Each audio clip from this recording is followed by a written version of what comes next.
दीपावली क्यों मनाई जाती है? इस बारे में कई कहानियां प्रचलित हैं। सबसे प्रसिद्ध मान्यता है कि भगवान राम के वनवास से लौटने पर अयोध्या में उनका भव्य स्वागत किया गया और खुशियों के दीप जलाए गए। तभी से यह त्योहार मनाया जाता है। लेकिन इसके अलावा भी कई कहानियां हैं जिनके बारे में कम लोग जानते हैं। आज हम दीपावली मनाने के पीछे की कुछ कहानियां जानेंगे।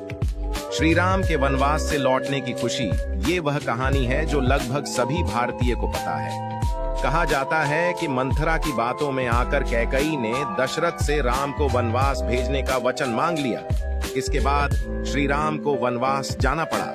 14 वर्षों का वनवास बिताकर जब भगवान राम अयोध्या लौटे तो नगरवासियों ने उनका भव्य स्वागत किया। तभी से दीपावली मनाई जाती है। रामायण में बताया गया है कि भगवान श्री राम जब लंका के राजा रावण का वध कर पत्नी सीता और भाई लक्ष्मण के साथ अयोध्या वापस लौटे तो उस दिन पूरी अयोध्या नगरी दीपों से जगमगा रही थी। भगवान राम के 14 वर्षों के वनवास के बाद अयोध्या आगमन पर दिवाली मनाई गई थी। हर नगर, हर गांव में दीपक जलाए गए थे। तब से दिवाली का यह पर्व अंधकार पर विजय का पर्व बन गया और हर वर्ष मनाया जाने लगा। पांडवों का अपने राज्य लौटना।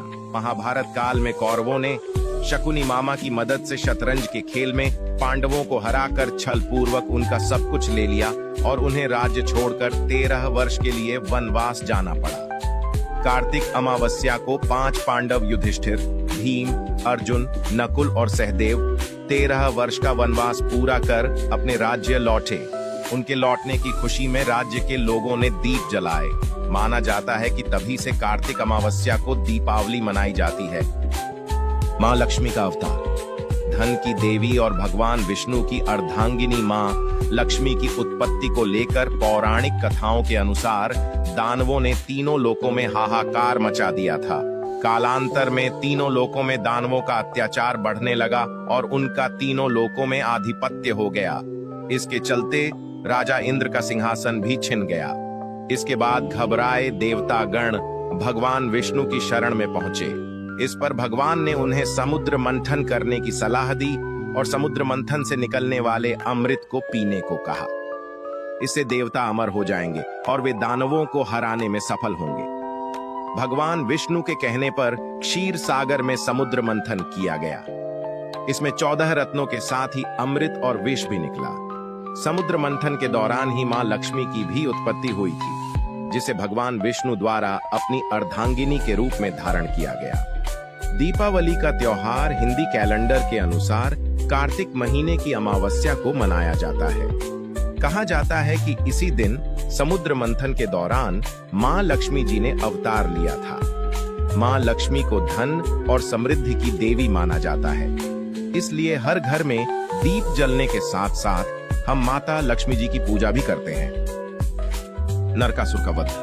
प्रागज्योतिषपुर नगर का राजा नरकासुर नामक दैत्य था। जब भगवान विष्णु वराह के रूप में उत्पन्न हुए थे तब उनके स्पर्श के कारण वह पृथ्वी के गर्भ से उत्पन्न हुआ था।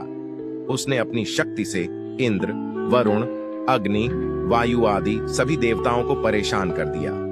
वह संतों को भी त्रास देने लगा, महिलाओं पर अत्याचार करने लगा।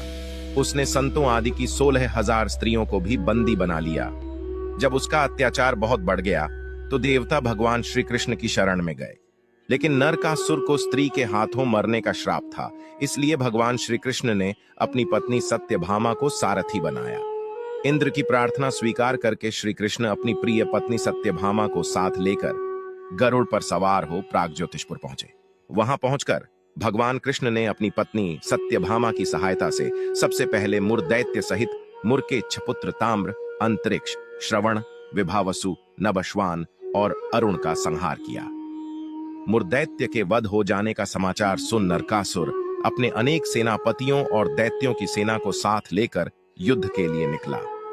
नरकासुर को स्त्री के हाथों मरने का श्राप था, इसलिए भगवान श्री कृष्ण ने अपनी पत्नी सत्यभामा को सारथी बनाया और घोर युद्ध के बाद अंत में कृष्ण ने सत्यभामा की सहायता से उसका वध कर डाला।